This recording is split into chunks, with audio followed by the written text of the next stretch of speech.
sí oficialmente damos inicio con el evento. Muchísimas gracias por estar aquí con nosotros en el Science Seminar número 63. Hoy nos acompaña nuestra profesora del departamento, Ana Cristina de la Parra Guerra. Profesora, muchísimas gracias por estar aquí con nosotros en el día de hoy. Y un poco de la biografía del perfil de nuestra profe. Ana Cristina de la Parra es bióloga por la Universidad del Atlántico, con maestría en biología de la misma universidad y doctora en toxicología ambiental por la Universidad de Cartagena. Además de la experiencia académica, trabajó por un periodo de aproximadamente 9 años en proyectos ambientales y de biodiversidad, en recursos hidrobiológicos, desarrollando actividades en el área de índices de calidad de agua, ecología acuática, limnología y ecotoxicología. Actualmente Ana es profesora a tiempo completo en nuestra universidad, la Universidad de la Costa, y trabaja en ecotoxicología, uso de modelos biológicos, y sus intereses científicos están enfocados en el estudio del uso y efectos de los contaminantes emergentes. Bueno, ya saben cómo es la dinámica, la mayoría de los participantes que están con nosotros el día de hoy. Primero la profe Ana dará su charla y al final pueden hacer intervenciones a través del chat con la manita, escribirlo, o si desean también podemos abrirles el micrófono para que puedan participar. Profe, adelante, el auditorio es suyo. Muchas gracias, profesor Jairo, por, bueno, este resumen de mi biografía. Y bueno, como les decía el profe, yo en esta tarde les voy a hablar un poco sobre lo que fue esa parte investigativa durante mi doctorado. Realmente lo que les voy a presentar hoy es esa segunda parte. Pues hubo dos fases. Voy a presentarle la fase número 2, que tiene como título Toxicidad intergeneracional del nonilfenol etoxilado NP9 en el modelo biológico de Cyanorhabditis elegans. Entonces, esta presentación pues va a tener un contenido, una parte introductoria, metodología, resultados y pues las conclusiones de la investigación.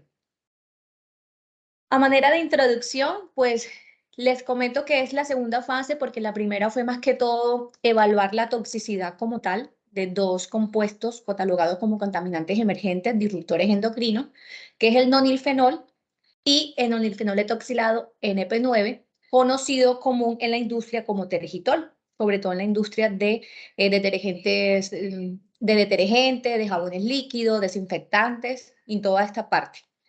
Entonces, esto surge obviamente de conocer, pues, por qué el uso, digamos, en la actualidad excesivo de tantos tensioactivos o productos sintéticos para precisamente la elaboración de estos productos de limpieza.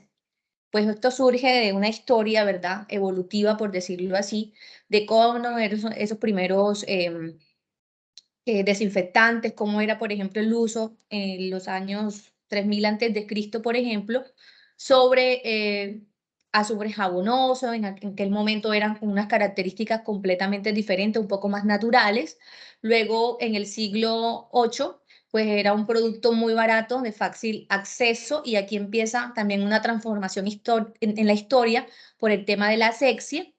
Luego viene Nicolas Leblanc en 1783, la fabricación de jabón a escala industrial, porque ya aquí a escala industrial surge una necesidad poblacional de ese uso de ese jabón o ese uso de ese producto de limpieza. Entonces ya aquí empieza la fabricación de jabón a escala industrial y por ende posteriormente también la creación de herramientas mecánicas como por ejemplo las lavadoras para uso del primer detergente en polvo o en barra y en polvo, que fue más o menos para los años 1907. Luego ya empieza, como surge nuevamente esa necesidad, hay bastante, digamos, adquisición de estos productos, entonces la industria, para producir más masivamente lo que se estaba necesitando, empiezan a crear esas sustancias sintéticas. Y luego, bueno, el primer detergente sintético y en la actualidad, a partir del año 2000 más o menos, pues ya se piensa en el desarrollo de detergentes biodegradables, pero que todavía no se ha estandarizado. Sí existen en el mercado, por incluso lo encontramos, pero son más costosos, y también la cultura para utilizar este tipo de detergente todavía no ha sido actualizada completamente. En este trabajo yo trabajé con un agente tensioactivo, como les dije. El agente tensioactivo tiene una estructura química muy particular, que es lo que yo les presento aquí en esta diapositiva. Tiene una cadena hidrocarbonada lineal o ramificada, que es todo esto que vemos acá, con una parte hidrofóbica, y una parte hidrofílica, grupo iónico fuertemente polar, que obviamente va a interactuar uno con el agua y uno con la grasa, que eso es lo que le da esa parte de agente de superficie, por ejemplo, solubilidad, detergente, resistencia, emulsionantes, dispersantes, humectantes, entre muchos otros. Entre la familia de tensioactivos hay una gran variedad, es una familia bastante grande. Entre ellos encontramos los tensioactivos no iónicos, que tienen unas características como en disolución acuosa no originan iones, elevada afinidad con el agua, son compatibles con todo tipo de tensioactivos, bajo poder espumante y productos líquidos o pastosos, pues más o menos las características de este tipo de tensioactivos no iónicos. Estos son muy utilizados, como les decía, en muchas industrias, o sea, su uso es bastante masivo en la industria del jabón, en la industria del detergente, en la industria, o sea, obviamente, de limpieza industrial e institucional, en el cuidado personal, en la industria farmacéutica, en los productos agrícolas, en la industria del plástico, en las industrias impulsadas al sector de las pinturas, en la minería, como esos conservantes y aditivos y que son precisamente vertidos al sistema sin ningún tipo de regulación y concentraciones, digamos, bastante continuas, un poco elevadas. Quiere rodar este paquete. Vertidos y concentrados de manera continua en el medio ambiente y pues obviamente esa manera continua va a hacer esa persistencia y resistencia que tiene este tipo de contaminantes. Los tensioactivos no iónicos hacen parte, o al menos los compuestos que se han investigado dentro de esta familia, hacen parte de los contaminantes emergentes, alquifenoles etoxilados, por ejemplo, con un volumen anual de producción de unos 375.000 toneladas.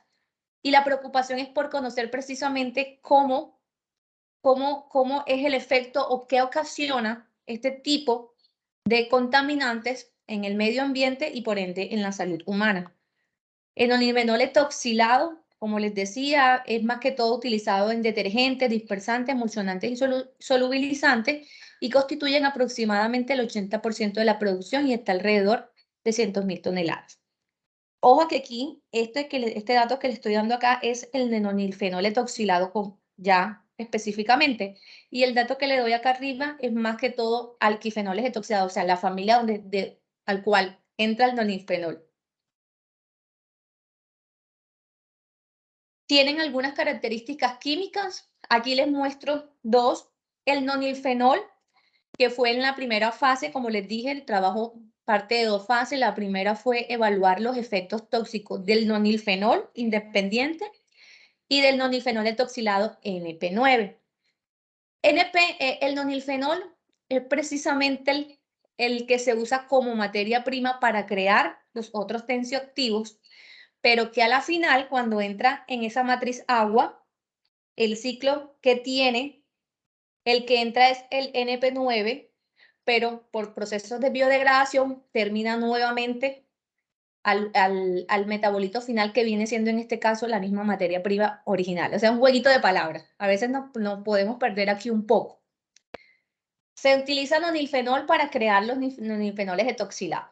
El que entra al sistema es lo que está vertiendo la industria, en este caso el nonilfenol etoxilado NP9, que es el tergitol, pero en un proceso de biodegradación, que ahorita les voy a mostrar un esquema, él pierde esos grupos epoxi y llega a un metabolito final que viene siendo el mismo nonilfenol. Entonces, fíjense las características del nonilfenol, es insoluble en agua. Y bueno, esta es la estructura química, tiene un grupo alcohol, un anillo bencénico y una cadena alquílica. El nonilfenol etoxilados, en este caso NP9, se obtienen mediante reacciones de polimerización y condensación con óxido de etileno en presencia de un catalizador básico, normalmente un hidróxido alcalino. Entonces, ¿qué pasa? Dentro de esta estructura que tenemos acá arriba, tenemos la misma cadena alquílica, que es la que vemos acá, tenemos el mismo anillo bencénico, pero donde está el grupo alcohol, en este caso se sustituyen por grupos epoxi, que es lo que le va a dar esa característica de toxilado, que es la cadena toxilado. Estos grupos epóxicos que ustedes ven aquí pueden ser N números. Existe NP9, NP10, NP12, NP25, NP30, etcétera, etcétera. N números de eso. ¿Y qué pasa? Que cuando entre más grupos epoxi tenga la estructura, pues va a ser más soluble en agua, entre comillas, más amigable con el agua, y pues las características químicas van a cambiar completamente. En este caso, ya el NP9 es soluble en agua.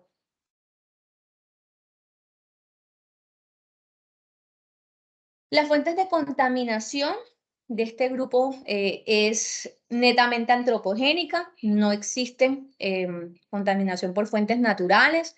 Las fuentes, como les decía, más que todo a la industria de los desinfectantes, de limpieza, incluso en la farmacéutica, en el uso del condón, porque resulta que para que le dé esa capacidad de lubricante que tiene, precisamente se da por esos tensioactivos que agregan a la mezcla o al producto que se va a formar al final.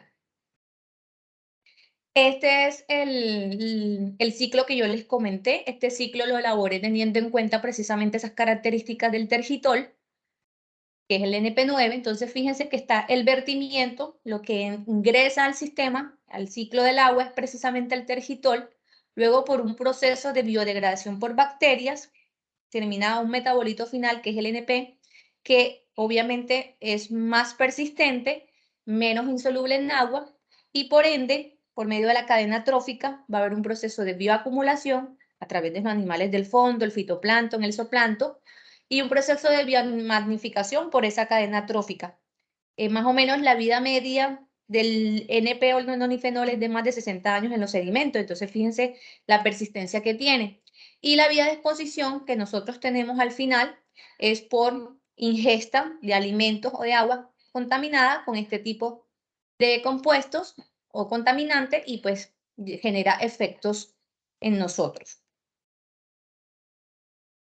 Están ya categorizados algunos como obesógenos, cancerígenos y disruptores endocrinos, pues obviamente mimetizando,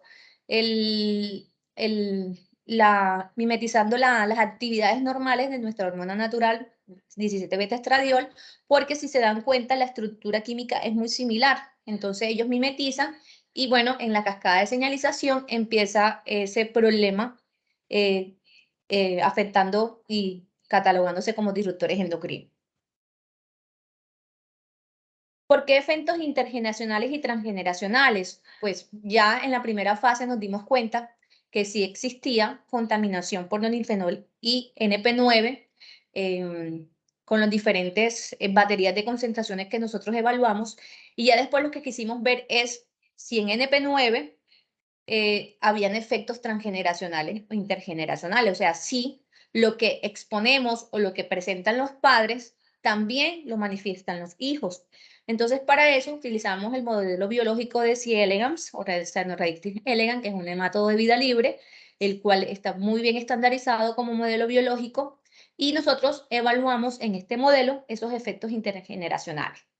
Esto que yo les muestro aquí, BPA, talatos, fármacos, cadmio, cobre, zinc y nanopartículas, son ejemplos de ya estudios donde ya han demostrado que este tipo, lo que es el BPA, algunos fármacos, el cadmio, el cobre, el zinc y nanopartículas, tienen efectos intergeneracionales en algunos modelos biológicos. Y esto que ustedes ven aquí que tiene el asterisco es que aparte que pueden tener efectos intergeneracionales, también se han catalogado como neurotóxicos, o sea, sus efectos también van en la parte neurológica. Entonces, nosotros evaluamos inicialmente en los padres y posteriormente en la progenie de esos padres expuestos al contaminante. ¿Por qué surge esto? Pues sabemos que existen muy pocas legislaciones en Colombia que tengan regulación con este tipo de vertimientos. De hecho, no todos los países cuentan con legislaciones propias. Algunos, por ejemplo, como Canadá, tienen algunas legislaciones, digamos, un poco más específicas para nonilfenoles etoxilados en aguas superficiales. y para el nonilfenol. Miren aquí las concentraciones.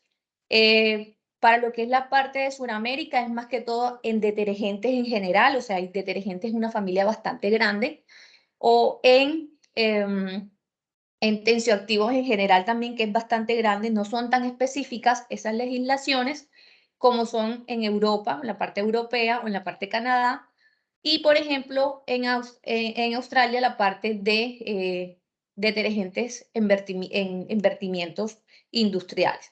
También hay otras desventajas y es que no hay regulaciones ambientales y aparte no son depuradas en plantas de tratamiento. Ustedes saben que en las plantas de tratamiento de pronto con las que contamos en nuestro país, no tienen una tecnología para remover de pronto esas concentraciones trazas o esas concentraciones pequeñas a las cuales se pueden expresar este tipo de contaminante. Entonces, hay la necesidad de establecer marcos legislativos para este tipo de contaminantes emergentes. Nuestra pregunta fue cuáles son los efectos tóxicos y posibles alteraciones neurotóxicas de la exposición al NP9 tergitol en el modelo intergeneracional de C. elegans. Pues para eso nos planteamos unas preguntas de unos objetivos. El objetivo general fue evaluar la toxicidad del nonilfenol etoxilado y determinar los posibles efectos neurotóxicos e intergeneracionales en C. elegans. Determinar los efectos internacionales causados por la exposición a NP en C. elegans, identificar los posibles efectos neurotóxicos intergeneracionales por la exposición a NP9 en C. elegans. Esta fue, como les digo, el objetivo y los objetivos específicos de esa fase 2. Acá es un esquema general de qué se hizo en la metodología, digamos una síntesis, ahora les voy a dar un poquito más en detalle. Esa fase 2, que es esos efectos intergeneracionales y test de neurotoxicidad que se hizo, fue obviamente teniendo en cuenta parámetros fisiológicos de crecimiento, mantenimiento y sincronización de los nemátodos, letalidad.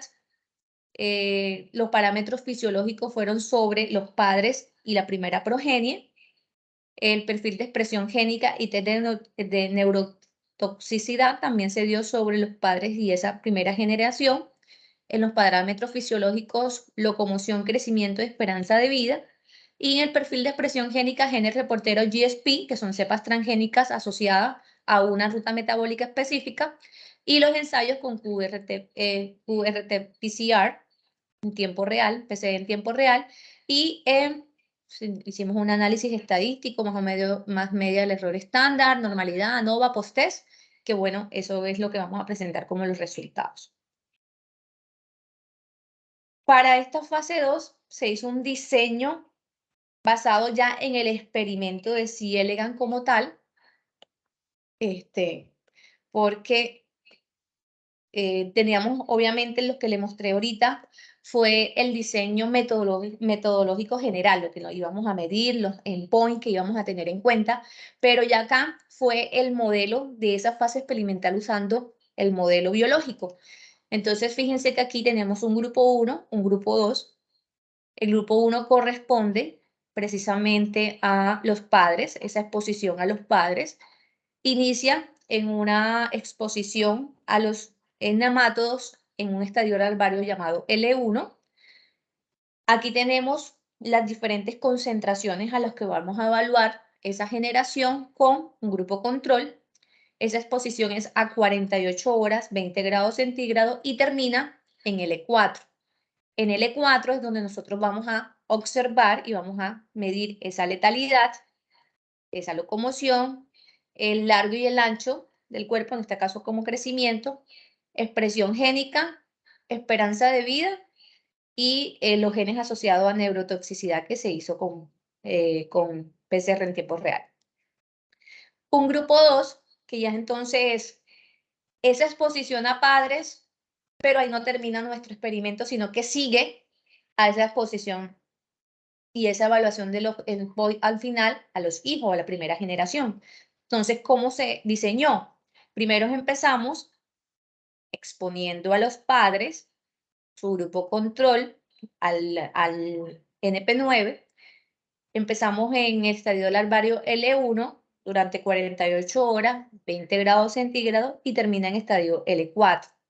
En este estadio se lavan los platos o las cajitas Petri donde está el proceso de exposición y se elimina el contaminante. Luego, aquí se espera que en ese plato nuevo pongan huevos. Cuando ponen huevos, nosotros hacemos un proceso que se llama egg fresh, que es, digamos, sincronizar. O sea, eliminamos a los papás y dejamos a los huevos solamente a la unidad experimental, que en este caso van a ser los hijos. Luego esto, cuando hacemos el EPRE, pasa a un plato nuevo con alimentos sin contaminante en L1. Dejamos pasar durante 48 horas, 20 grados centígrados, y en L4 a esos hijos les vamos a medir letalidad, locomoción, crecimiento ancho y largo, esperanza de vida, expresión génica y el test de neurotoxicidad. Aquí en este caso, dirán ustedes, bueno, este asterisco aquí en letalidad, ¿por qué? Porque en este caso es un ensayo que no aplica para la generación, porque en este caso la generación no va a haber mortalidad. Incluso las concentraciones que nosotros exponemos a los padres no lo exponemos a los hijos, o sea, la exposición solamente se hace en los padres y lo que vamos al final a ver es la progenie, y la progenie no va a estar expuesta a ningún tipo de contaminante, solamente va a estar normal con su comida, y en este caso la letalidad en este ensayo no aplica. ¿Ok? En el tema de letalidad, para los padres, bueno, fíjense, aquí están los tratamientos. Se manejaron 1, 2, 3, 4, 5, 6, 7 concentraciones micromolar de NP9, un grupo control, se hizo 3 réplicas, 3 ensayos a 48 horas, 20 grados centígrados. Aquí se calculó la concentración letal 25, que fue 446 micromolar. Luego, también ahí se hizo el análisis PROBI. Y para la progenie, sin contaminantes, su grupo control, 3 réplicas, 3 ensayos, y de igual forma 48 horas, 20 grados centígrados. Lo mismo se manejó para la locomoción. La exposición se hizo a la cepa silvestre N2 en estadio larvario L1. Los tratamientos aquí se manejó 1, 2, 3, 4, 5 concentraciones, un grupo control, 4 réplicas, 3 ensayos, 48 horas, 20 grados centígrados. Y en la F1, sin contaminante, el grupo control, 4 réplicas, 3 ensayos, 48 horas, 20 grados centígrados. Aquí vamos a observar en locomoción el número de movimientos inusuales hacia adelante en un intervalo de 20 segundos que tiene el nematodo. En crecimiento, vamos a mirar, la exposición fue de la cepa silvestre N2 en L1. Los tratamientos fueron 1, 2, 3, 4, 5 tratamientos. Grupo control, 4 réplicas, 3 ensayos, 48 horas, 20 grados centígrados. En este caso, la generación 1, sin contaminantes, grupo control, 4 réplicas, 3 ensayos, 48 horas, 20 grados centígrados. Y la medida de la longitud, en este caso, se tomaron fotografías por medio de un software y posteriormente se hicieron mediciones de la longitud y el ancho del cuerpo mediante el software ImagenG. Entonces, a partir de esos datos, pues ya nosotros, con un tipo de relación matemática, miramos si hubo diferencia significativa.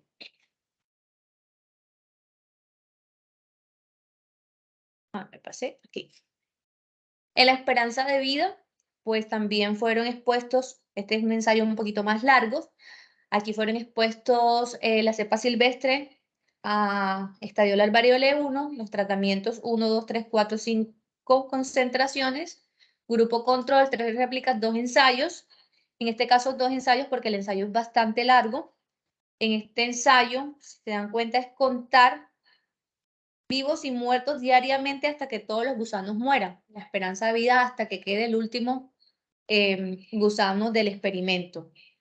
Y en la progenie, sin contaminantes, control, 3 réplicas, 2 ensayos, 20 grados centígrados, 48 horas. Los efectos, digamos, transcripcionales o las cepas GSP que se midieron para efectos transgénicos, evaluamos 1, 2, 3, 4, 5, 6 cepas transgénicas asociadas al superóxido dismutasa, choque térmico, glutatión peroxidasa, metioneína y DAF16, que es una cepa muy asociada a daños neurotóxicos en translocación nuclear. Estos son los tratamientos, el grupo control, test réplica, y aquí lo hicimos por medio de un lector de placas Pelton-Elmer-Victor a 485 nanómetros excitación y 525 de emisión. Lo mismo con la generación 1. Aquí simplemente vamos a mirar es la fluorescencia que este emite en cuanto a estas exposiciones.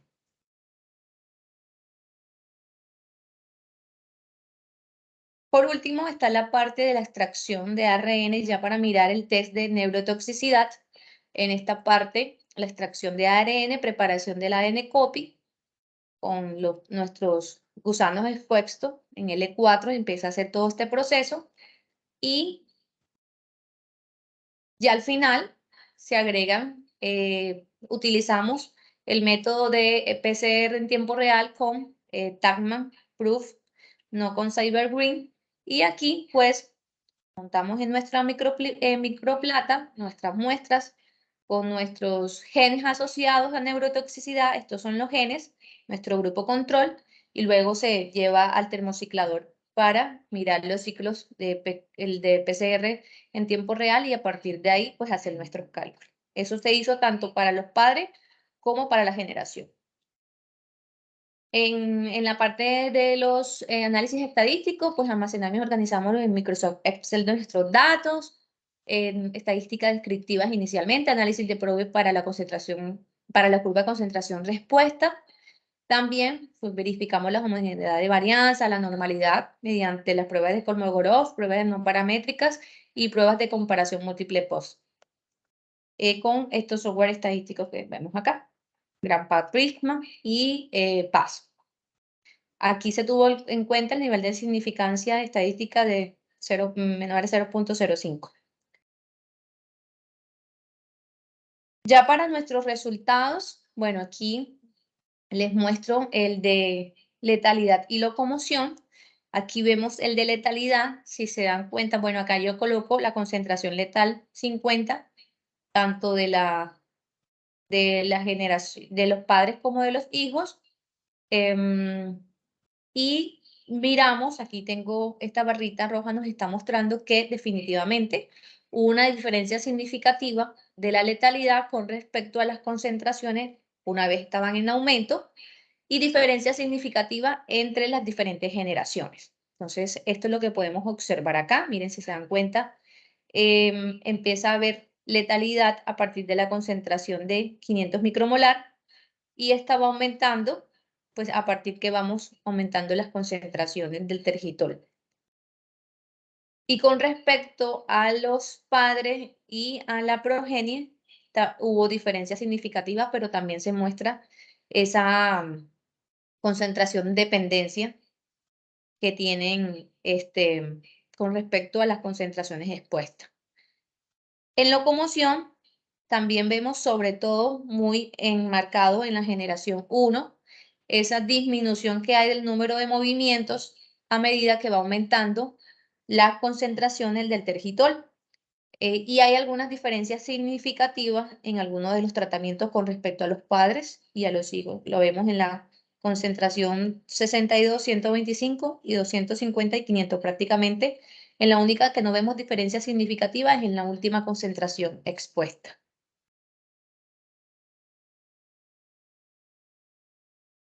Con respecto al largo y ancho del cuerpo, aunque no encontramos muchas diferencias significativas, y algo muy importante que resalto acá, y es que cuando nosotros vemos la gráfica, podemos observar de pronto una pequeña curva aquí, o una tendencia a esta pequeña curva que tiene respuesta clásica en forma de U, que muy posiblemente se puede asociar a efectos por disruptores endocrinos, pero igual eso se lo voy a mostrar más adelante con el test de neurotoxicidad. Aquí inicialmente cuando hicimos este primer ensayo con los parámetros fisiológicos, nos pudimos dar cuenta pues de estas pequeñas formas de la respuesta clásica en forma de U, que tiene esta tendencia de esta gráfica. Como les dije, no existe mucha diferencia significativa con el tema del largo y ancho. Solo vemos diferencia significativa y eso entre la generación de los padres y los hijos en la concentración 125.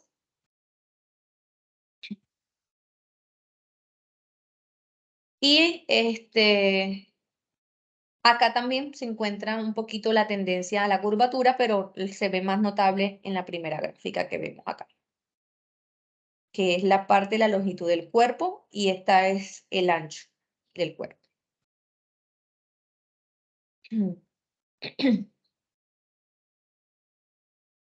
Con respecto al ensayo de la esperanza de vida, lifespan, como yo les decía, pues es un ensayo un poco más largo, por eso se hizo 2 ensayos. En este, miren el número de días con respecto a la supervivencia que tuvieron los animalitos o los nematos en este caso y las diferentes concentraciones. Tenemos un grupo control, que es este que vemos acá, y las concentraciones es las líneas de colores que estamos viendo en esta gráfica. En la primera generación, o sea, en los padres, vemos que la esperanza de vida para el grupo control fue mayor y prácticamente es 28, 29 días, pero cuando vemos a los animales expuestos a las diferentes concentraciones, esa esperanza de vida disminuye. Y nuestra sorpresa es que también, pues para la progenie, aunque la mortalidad, la muerte en la esperanza de vida, en este caso en el grupo control, fue 5 días más tarde, vemos que sí existe también una disminución con respecto a los hijos que vienen de esos padres expuestos a esas diferentes concentraciones. Entonces también hay hay una observación notable de que sí tiene un efecto en esa esperanza de vida de esos hijos, de esos padres expuestos a las diferentes concentraciones que nosotros hicimos en este ensayo. La esperanza de vida de los nemátodos disminuyó de manera dependiente de la concentración en ambas generaciones.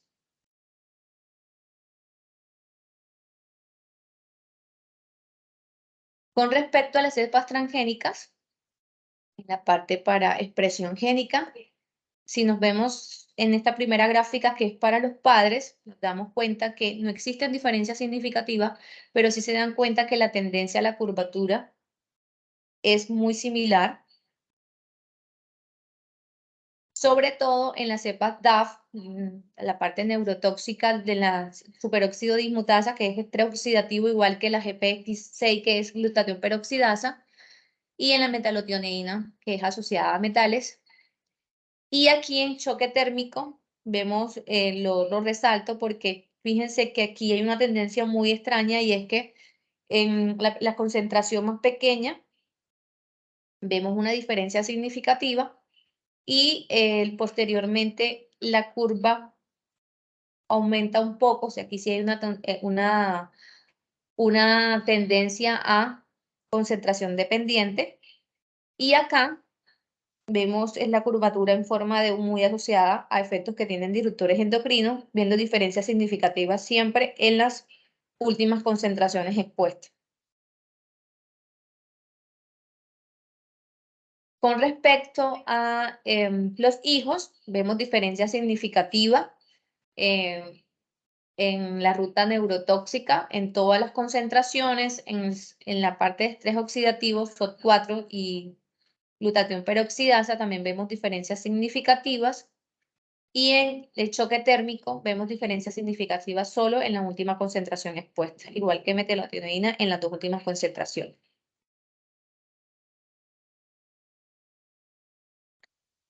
Y en el test de neurotoxicidad, pues escogimos unos genes asociados a unas rutas dentro de daños neurotóxicos en el nemátodo, una ruta por GABA, una ruta en dopamina y una ruta en glutamato. En GABA tenemos 2 genes, UNC25, UNC30, perdón, disculpen, me devolví. En dopamina tenemos 2,3, DAS4, en el glutatión tenemos MGL1, ET4.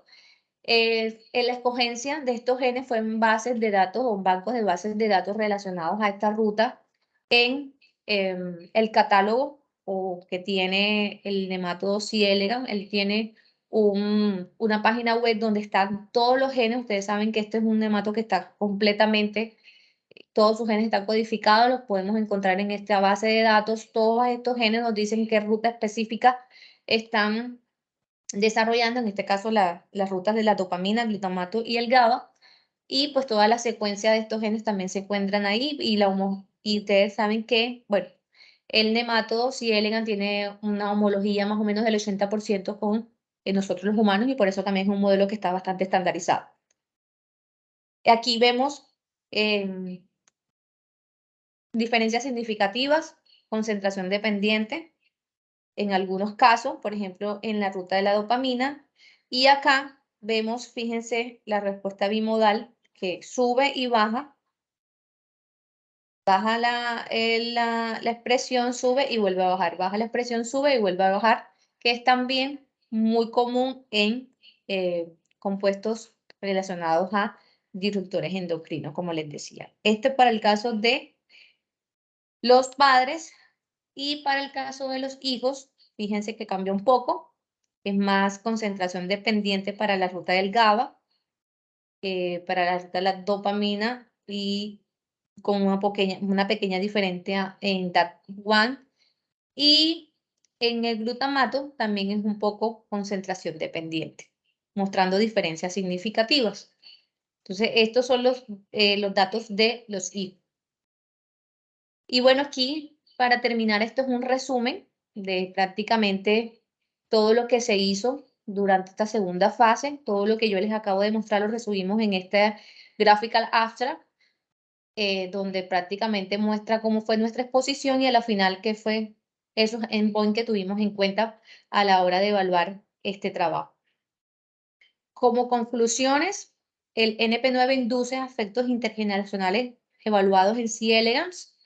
La exposición directa o indirecta al NP9 disminuyó la tasa de supervivencia, el movimiento y la esperanza de vida del nematodo.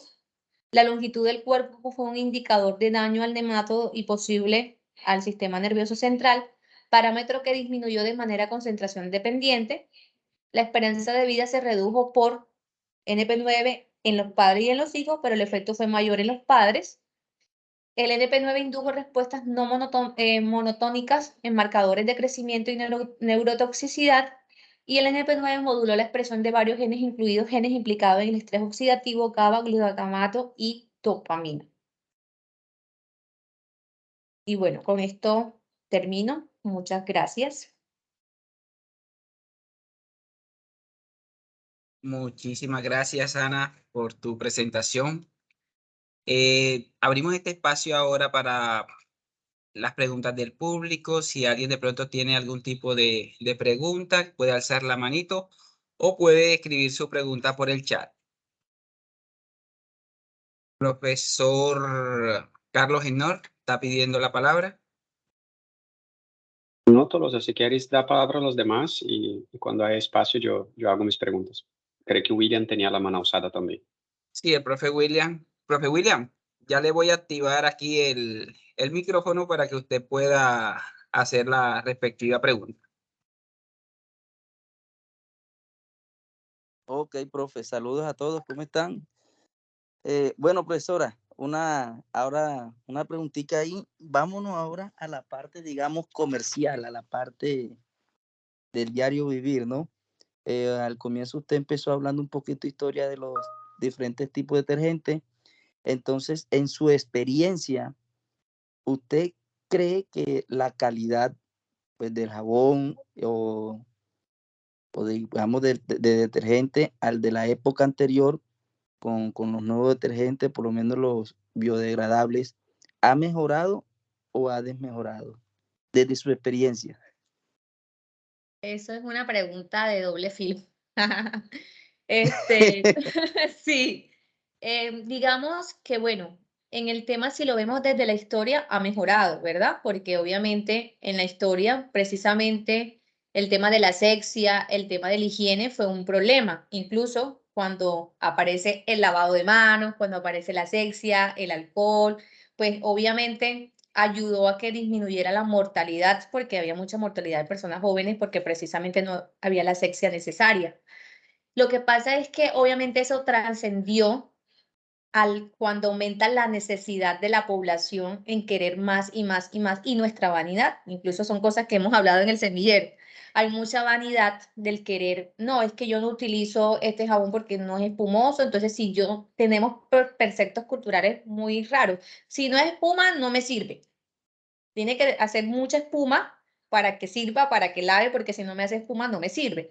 Entonces, ¿qué pasa? Que obviamente esos productos que uno quiere con más espuma, que uno quiere que sea más suavecito, que uno quiere que no sea grasoso, van a tener más productos o compuestos, porque ustedes saben que es una mezcla.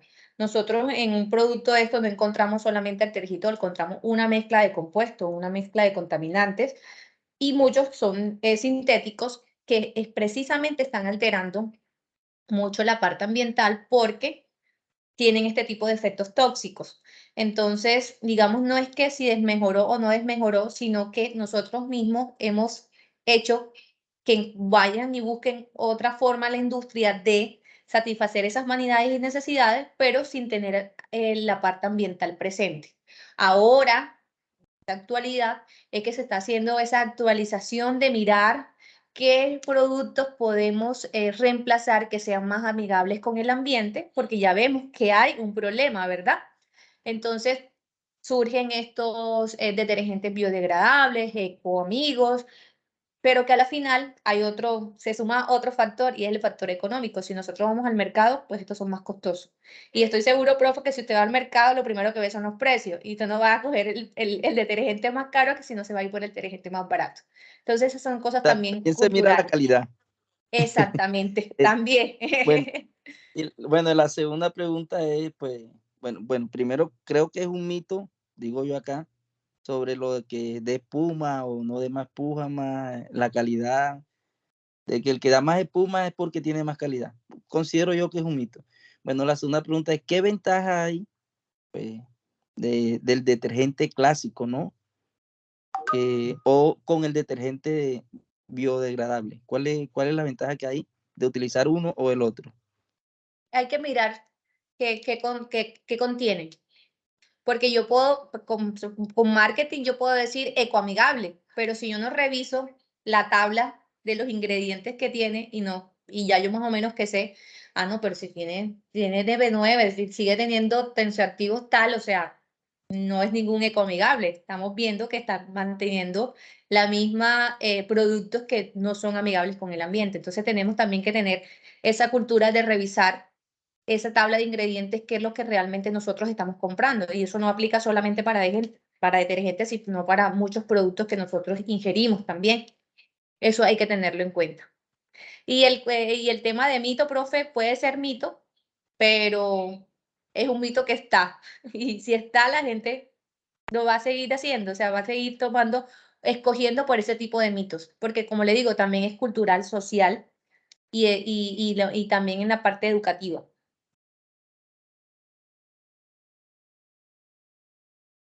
Ok, profe, Muchi- muchísimas gracias por su respuesta. Gracias, profe, por las Ok, preguntas. bueno. Muchísimas gracias, profesor William, por la pregunta. Agradecemos también a la profe Ana por la respuesta. Por acá en el chat tenemos otra pregunta de una invitada externa, Margaret Durán. Nos dice, buenas tardes, doctora Ana. ¿Qué recomienda para optimizar los ensayos con el modelo?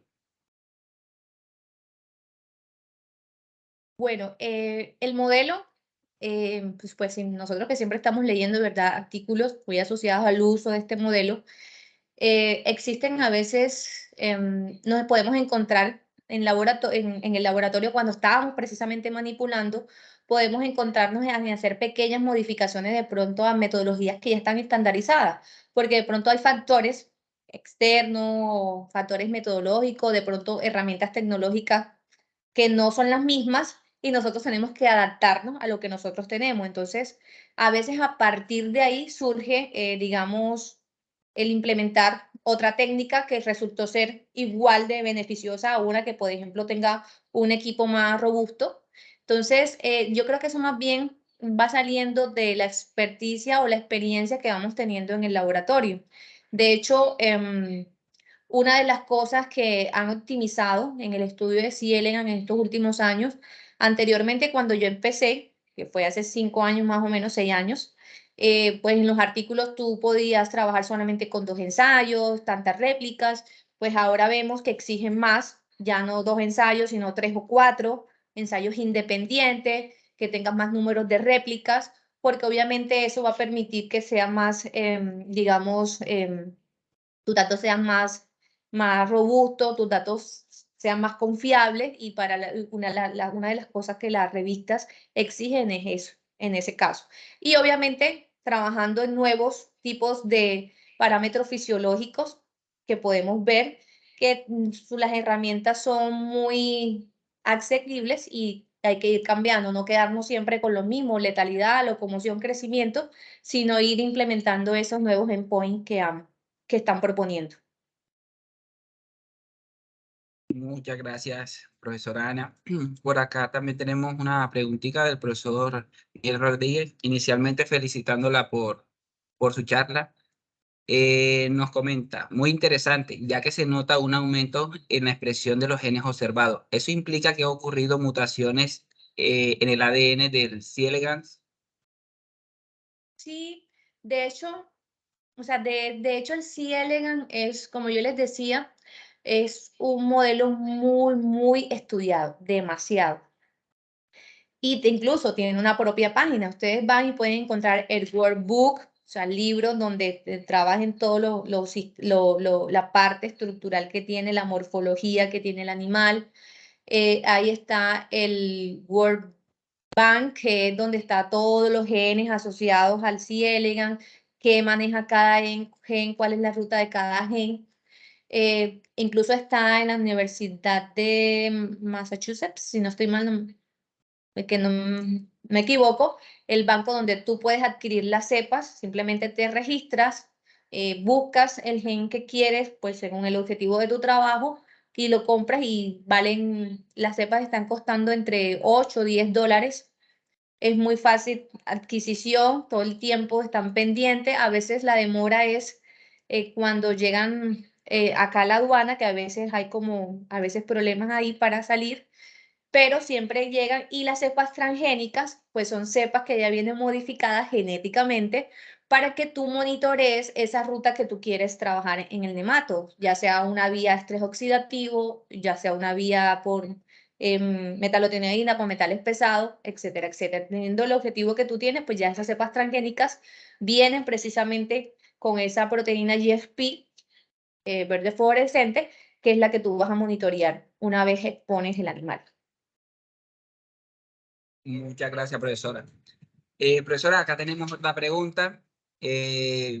Inicialmente, la felicitan por su trabajo y le preguntan, ¿cuál crees que son los desafíos que enfrentamos para diseñar un experimento frente a la nula existencia de datos para este tipo de compuestos?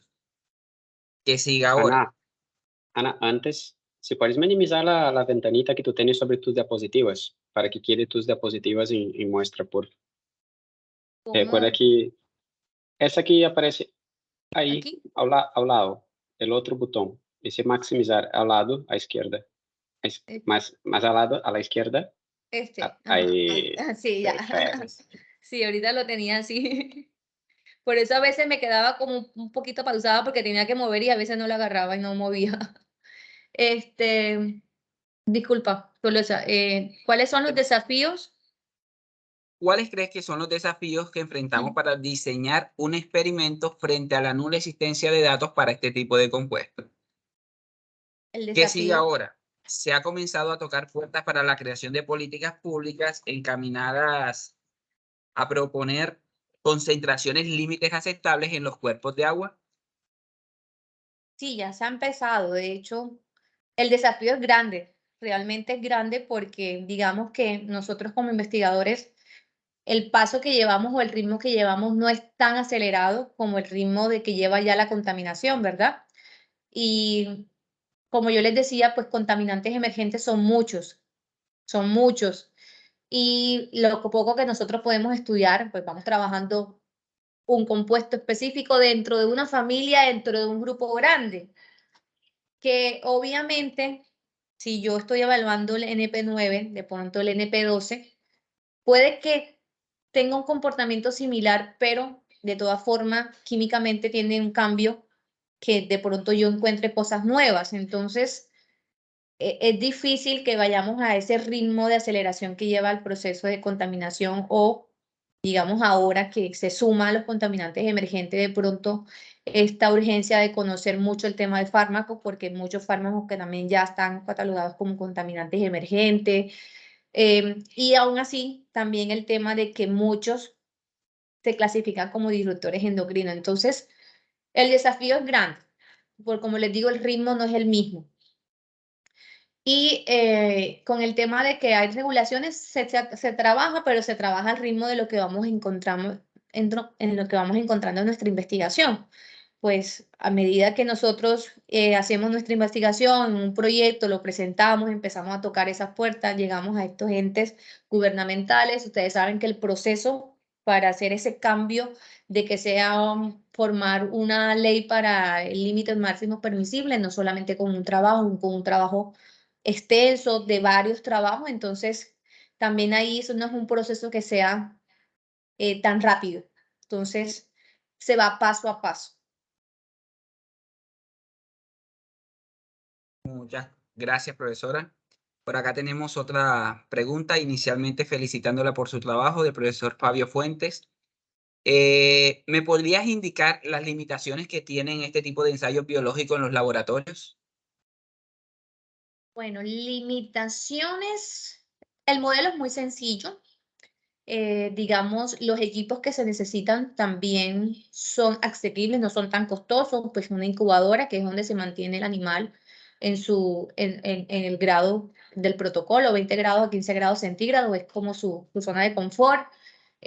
Su alimento, él se alimenta de OP50 o Escherichia coli, bacteria, que también es muy fácil el cultivo de ella. Mantener, digamos, ese hábitat, ese colchoncito donde está el nemato, algunos reactivos que no son tan costosos.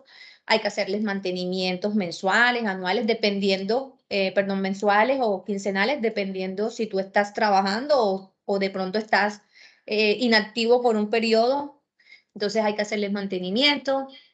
Digamos que yo creo que las limitaciones están cuando vamos allá a trabajar una parte molecular, porque, por ejemplo, con las cepas GFP es muy sencillo porque es simplemente un Fluorescan. El Fluorescan tampoco es un equipo tan costoso. En la microplacas negras para fluorescencia. Más que todo ya cuando vamos a hablar de un ensayo molecular como una PCR en tiempo real, de hecho, ese trabajo de esa PCR, ese test de neurotoxicidad con TACMA, yo lo hice, fue en Londres, en el laboratorio de King College London. De hecho, mi pasantía fue elaborando ese trabajo. Entonces, digamos que las limitaciones van a estar de pronto a la parte robusta de los análisis que tú quieras hacer con el modelo. De pronto no contamos acá con el equipo, necesitamos otras cosas, la parte económica, esas pueden ser las limitaciones. Pero digamos que la parte de parámetros fisiológicos, pues como les dije, es muy asequible el modelo y los equipos que se utilizan para menos mantenerlo y hacer ese tipo de ensayos no son muchos y no son costosos. Muchas gracias, profesora. Solo, o Ya en sea, el el chat, profesor Samir yo creo que levantó la mano hace ratico antes de... sí, no es el profesor Carlos que tiene la ok. mano levantada. Precisamente te iba a comentar, ya no tenemos más preguntas en el chat, entonces le voy a dar la palabra al profesor Carlos. Ok. Gracias, Tolosa. Gracias, Dana. La verdad, primero felicitarte por la charla. Se ve un trabajo muy completo, com bastante data, certo? E pensar que isso é uma parte de tu doutorado, não só todo o doutorado. Então, se vê que has trabalhado muitíssimo. Também queda muito claro que tens um bom conhecimento do modelo. E sempre que uno trabalha com modelos biológicos, é muito importante ter um conhecimento, ¿no?, da biologia do modelo. E, bueno, eu tenho várias perguntas. Vou tentar selecionar um parzito para que não nos alarguemos muito.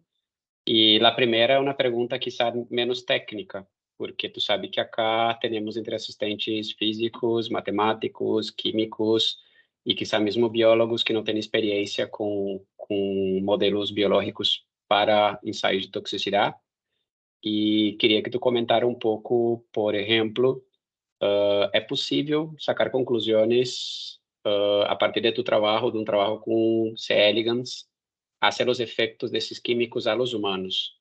Que tão difícil é de se trasladar essa informação?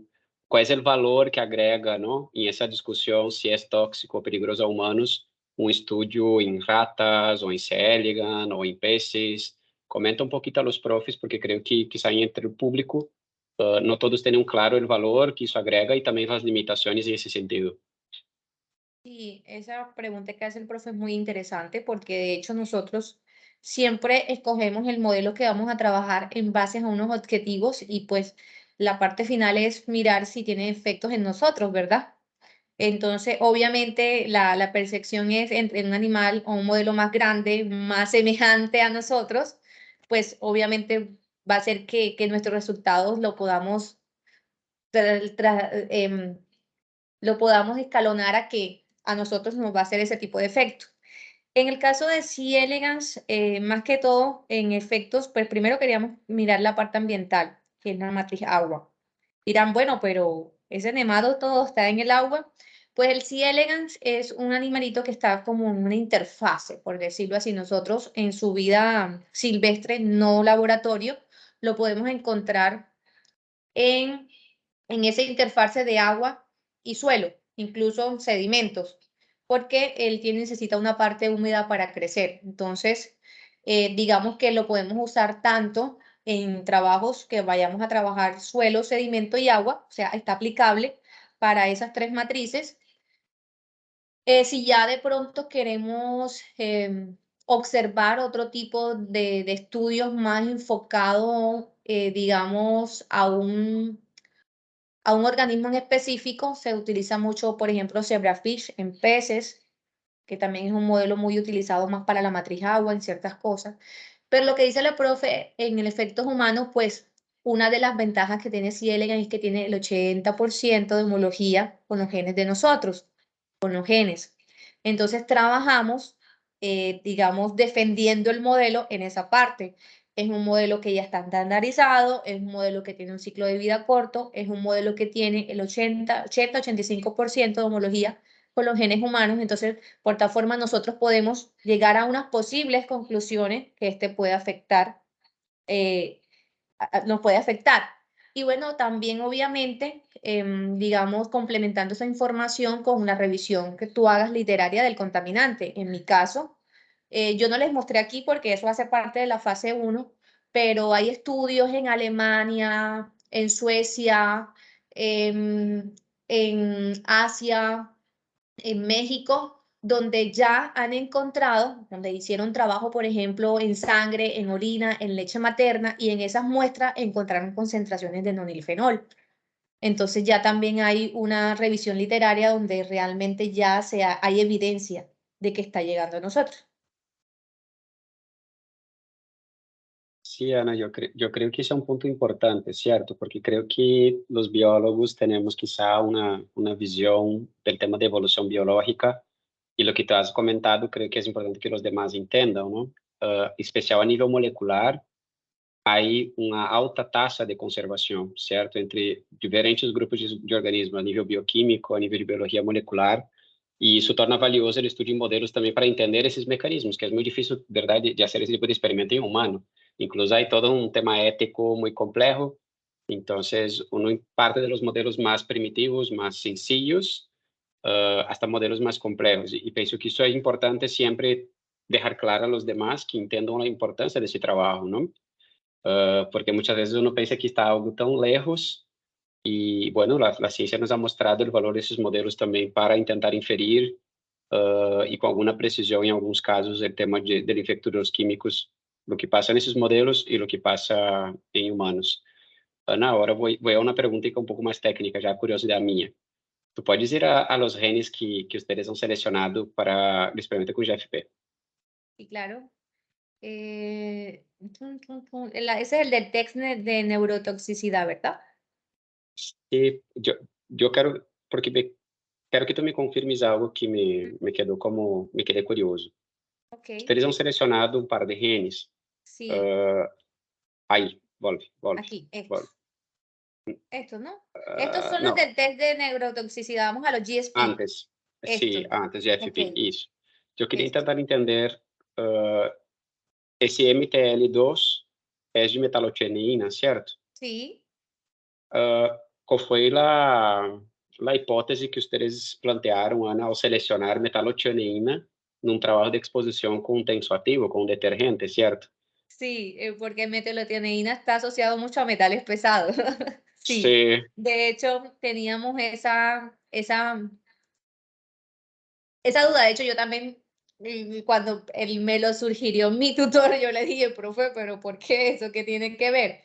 Pues su explicación, y bueno, es una explicación que también replico, es que, bueno, aunque es un gen asociado a metalotioneína, es un gen asociado a una ruta asociada a metales pesados, indirectamente este tipo de contaminantes genera estrés oxidativo. Entonces también lo podemos asociar a un estrés oxidativo, de pronto no merced de un metal pesado, pero sí merced de pronto de esa mezcla que hubo, aunque nosotros tengamos un compuesto puro, entre comillas, ¿verdad? Entonces, eso fue lo que él como que quiso mirar. Pero realmente la pregunta del profe es válida. Esto es un gen más que se utiliza para el tema de metales pesados. MTL1 o MTL2. sim, eu, na verdade, me quedei curioso porque em esse tipo de ensaio com esse tipo de composto, eu não me acordava de ter visto alguém mirando metalotioneína, certo? Que é um excelente biomarcador para Ujú, vários contaminantes. exactamente. Ana, e se tu pode dizer os resultados Sí, desse grupo de genes, por aquí, favor? ahí, aquí está. Aquí está. Aí, mira Para que aí padres, por também. ejemplo, hay diferencia. E, então, e queria te perguntar, qual seria a tua hipótese para esse câmbio? Vocês se apostam em radicais livres como promotores desse câmbio que vocês estão vendo? Porque só, não, superóxido de dismutasa, glutatião peroxidasa, Sí sabemos são que ruta enzimas estrés. Ujú. são enzimas induzidas por a presença de espécies reativas de oxígeno, certo? Pero metalotianeína 2, No tanto, também creem que é por aí? nosotros aquí lo asociamos prácticamente también a estrés oxidativo. El estrés oxidativo puede, digamos, activar varias rutas o activar varias cosas y lo asociamos a eso. Muy posiblemente nos quedamos cortos porque, como le digo, estábamos también como experimentando porque realmente esto tiene otra connotación, pero lo que yo le puedo decir es que nosotros lo asociamos más de pronto a esas especies reactivas de oxígeno, pudieron activar una ruta o algo que genera la expresión de acá de la metalotioneína. No lo tenemos claro, pero que puede estar sucediendo. Sim, eu penso que, não sei se tem nenhum recurso, certo? Pero aí sondas fluorescentes também para visualização de peróxido de hidrogênio, por exemplo, e poderia ser uma maneira de tentar cerrar a hipótese, porque se aí uma resposta, e creio que o professor também perguntava, não necessariamente o incremento na atividade dessas enzimas te vai levar a uma situação de estresse oxidativo, porque o estresse é quando a produção dessas espécies reativas e radicais livres ela sobrepassa a defesa, certo? Sobrepasa. Ujú. E acá estamos tendo uma ativação das defensas, porque Así a es. superóxido dismutasa trabalha em um sistema com glutatião peroxidasa. Uma Ujú. reduz o radical N superóxido a peróxido, outra peróxido a água, certo? Então, quizás isso seja um mecanismo de defesa e tu não estés tendo um dano, não? É uma hipótese que tocaria testar. E eu tenho uma outra hipótese, não sei se vocês chegaram a planteá-la, mas estamos falando de detergente, certo? Sí, E o detergente, por general, ele tem um efeito desestabilizador em membranas, certo? Por exatamente desordenar os lípidos. E ele também tem um efeito desordenador ou denaturador de proteínas. Eu me quedo perguntando se quizá não seja isto, ou seja, quizá o detergente, dependendo da concentração que está ingressando, esteja denaturando proteínas e, obviamente, que o organismo necessita dessas proteínas para manter sua proteção contra radicais livres ou manter metais quelados, certo? Quizá isso seja um efeito direto da denaturação e, obviamente, que o claro. organismo vai começar a sintetizar novas proteínas para tentar manter sua homeostase, não? Porque mira que é um efeito que se vê em todos, certo? Então, a mim me passa mais a impressão que quizás seja um efeito mais genérico e não tão específico. Não sei, Ujú. pero uma hipótese também. Sí, muy interesante, profe. Como le digo, nosotros lo asociamos fue solamente al tema de las especies, la activación de las especies reactivas de oxígeno, no miramos más. Y bueno, sí podría ser una hipótesis tener en cuenta mirar eso para ver, podría seguirse un trabajo por esa parte precisamente. Sí, así es. Y a HSP70 es exatamente uma proteína que, que em geral ajuda a manter o folding das proteínas. Então, quando tu tem, por exemplo, aumento de calor, tu tem uma denaturação de proteínas, cambio de sua estrutura tridimensional, tu incrementa essas proteínas de choque térmico para estabilizar as proteínas em sua estrutura. Então, não sei, eu penso que quizá aí podemos estar vendo exatamente um efeito denaturante de detergente e a HSP70 tentando compensar e proteger não, essas proteínas também. Na hipótese, tocaria testá-la porque há N outras que poderiam estar passando, certo? Última pergunta, Ana. Esses dados já estão publicados ou estás trabalhando em esses papers? No, profe, ya este fue mi segundo artículo. Ok, já está publicado. Listo, Sí, depois lo busco. Sí, Gracias, Ana. ya. Listo, profe. Muchas gracias a usted. Muchas gracias al profesor por la pregunta y agradezco también a Ana por la respuesta. Por acá tenemos una última pregunta del profesor Samir Castilla. El profesor nos comenta, tengo una pregunta de cultura general. ¿Cómo seleccionas un modelo biológico para este tipo de trabajos? Encontré que la semejanza de ADN entre los humanos y un plátano es del 60%. ¿Por qué no usar un plátano? Bueno, eso está muy asociado a la pregunta, a la respuesta que di ahorita, ¿no? Lo que decía el profe. Pues la importancia de los modelos, primero uno lo escoge por la objetividad del trabajo, también es verdad. Pero también lo que dijo el profe ahorita, pues trabajar. A la final lo que queremos es saber los efectos que vamos a tener nosotros, ¿verdad? Pues a la final terminamos con eso.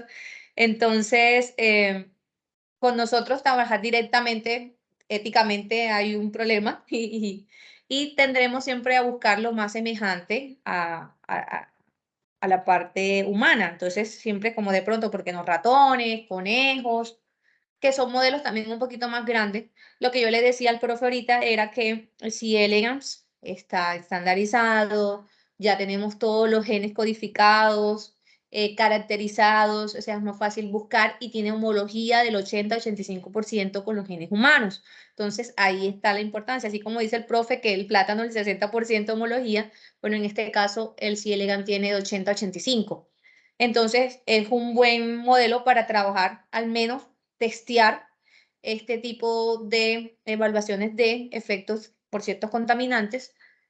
Y bueno, si ya nosotros, pues ya yo quiero un paso más allá y seguir trabajando en la misma línea con el mismo contaminante, quiero ver ya de pronto, digamos, efectos más específicos en un sistema digestivo, en un sistema respiratorio, ya yo me puedo ir a un modelo un poco más complejo, un conejo o ratones, este tipo de cosas. Entonces, pues esa sería mi respuesta.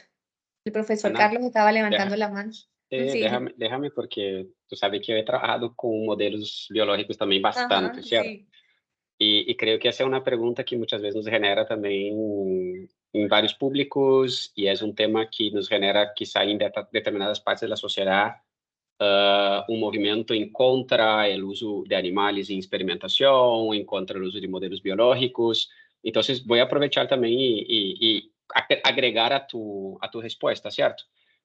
Bueno, profe Samir, quando uno vai ser elegir um modelo biológico, há uma série de fatores, certo?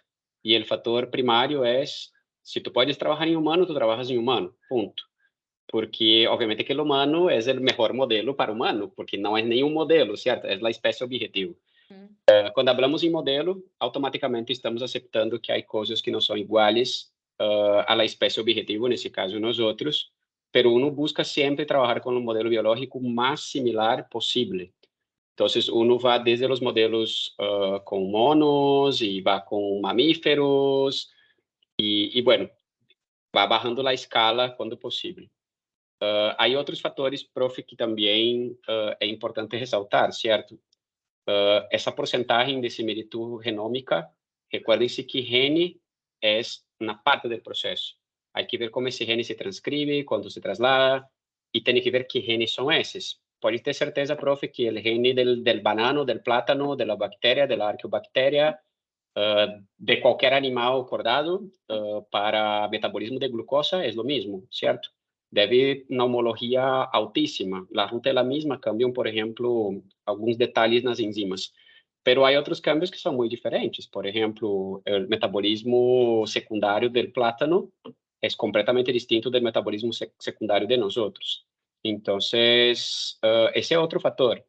Te voy a dar ejemplos que quizá ustedes que no trabajan con modelos biológicos no lo sepan, pero si uno va a trabajar, por ejemplo, con neurociencia, hay un modelo que a principio uno que no entiende mucho de esas relaciones evolutivas puede creer que es poco probable o ilógico, pero el zebrafish tiene una homología con el cerebro humano en función del sistema nervioso, su estructura, que es altísima con el cerebro humano. Entonces, zebrafish muchas veces en neurociencia es una alternativa incluso priorizada en relación a la rata, que es un mamífero, ¿cierto? Ahora, hay otras cosas que nos toca ir por mamífero, el tema que Ana trabaja, que contaminantes químicos también es muy importante, el tema de la ruta de exposición, ¿cierto? Una cosa es, por ejemplo, tienes un trabajo que tú estás evaluando el impacto de la contaminación del aire en humanos, y tú vas a trabajar con un modelo que quizá no es pulmonado, ¿cierto? Entonces, la ruta de ingreso, la vía de exposición, todo eso es muy distinto, y cuando uno trabaja con esos modelos, toca reconocer esas limitaciones y bueno, uno va. Y hay el otro factor, Samir, también, que creo que es muy importante, y Ana lo ha dicho, pero voy a destacar, que es el tema costo, ¿cierto? Si tú quieres, por ejemplo, te voy a dar un único ejemplo. Ana ha trabajado con C. elegans, cepas GFP, ¿sí? Eso tiene un valor. ¿Cuánto vale, Ana? ¿Tú tienes certeza? ¿Tú tienes más o menos el valor? Sí, las cepas, como yo les decía, GSP están costando alrededor de, bueno, dependiendo del gente, dependiendo de lo que tú vas a ver, ellas varían, pero no es mucho, Bueno, entre $80 a $12. ahora les invito, Perdón, busquen, 8 a $12. ahora les invito, busquen una rata GFP y ustedes van a ver que el costo es absurdamente más elevado, ¿cierto? El costo de infraestructura, pero en especial cuando uno empieza a trabajar con marcadores, con sondas, con nocaute para un gene, como superexpresión de un gene. Cuanto más sencillo, entre comillas, el organismo, más económico es trabajar con Drosophila, con C. elegans, con Zebrafish. plantas. Zebrafish também é um pouquinho custoso, mais econômico que a rata, pero muito mais custoso que o C. elegans, não? Então, Samira, sí, son varios factores, pero el tema de la similitud génica hay que tomar cuidado, porque el 1% puede hacer mucha diferencia, ¿cierto? Entonces, a nível molecular, a similitud é muito grande, e é isso que é chévere, por exemplo, na bioquímica e biologia molecular. Tu estudia bioquímica e biologia molecular e tu tem uma base comum a todos os organismos vivos, e depois de aí, toca ir especializando. Era isso a resposta, Carlos. Gracias. Así es, gracias, profe. Muchísimas gracias a la profesora Ana y al profesor Carlos ahí por el debate con respecto a la pregunta, muy interesante. Ya no tenemos más preguntas en el chat, solo algunos comentarios relacionados también con esa pregunta. Si ya no hay más preguntas, entonces vamos a dar finalizado con nuestro seminario del día de hoy. Agradecemos a todos los asistentes por haber participado y especialmente a la profesora Ana por haber aceptado la invitación. Nos vemos de hoy en 15 días para un nuevo seminario. Tendremos una invitada internacional. Entonces, los espero dentro de 15 días para un nuevo seminario de ciencia. Un abrazo para todos. Pelosa, también muchas gracias por la invitación al departamento, a los organizadores del SAI Seminars. Y bueno, fue un placer mostrarles este trabajo y muchas gracias por su asistencia. Muchísimas gracias. Además, recordamos también que el próximo jueves vamos a tener una sesión especial con 2 charlas en el área de matemática. Por nuestras redes estaremos compartiendo el link de registro y la información con respecto a esta sesión doble. Un abrazo para todos. Gracias. Feliz noche.